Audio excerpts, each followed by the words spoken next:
Hi there. Today I want to share with you something that God has recently done in my life. For as long as I can remember, I've had a struggle with fear. It's presented itself in different ways: fear of the future, fear of the unknown, fear of provision, safety. At some point it was even so bad that I was fearful of the dark. I didn't want to put my feet down on the floor when it was dark at night.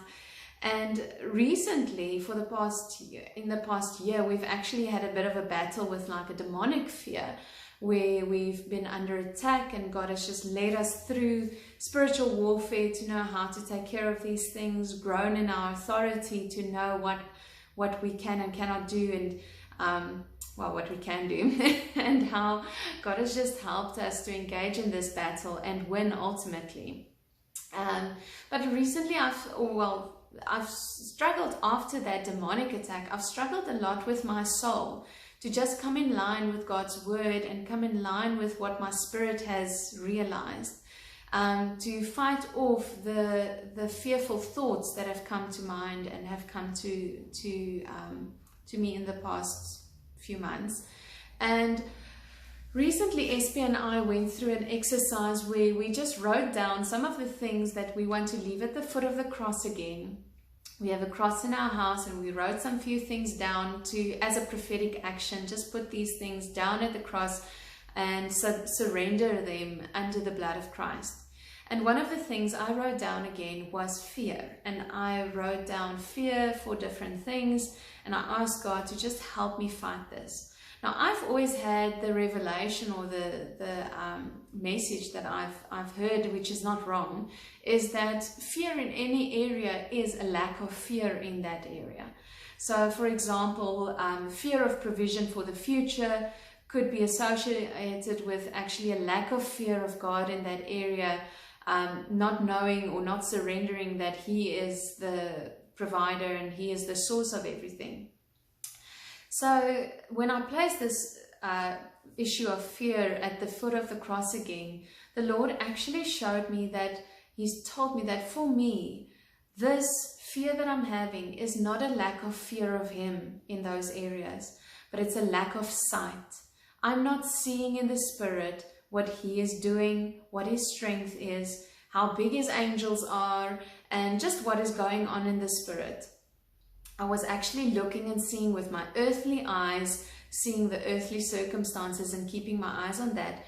And my fear was because of looking on the earth, what is going on in the earth, and not looking on the things above.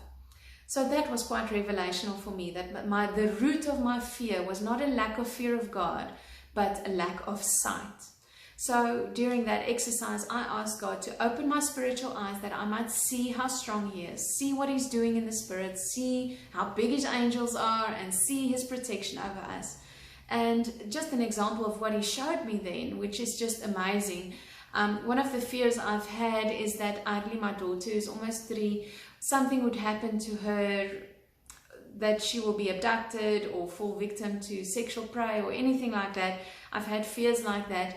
And God actually showed me like a TV shot where she was playing and just bouncing around and wild and free as she is. Typical for a mother of fear to have a fearless child. God grows us with our children.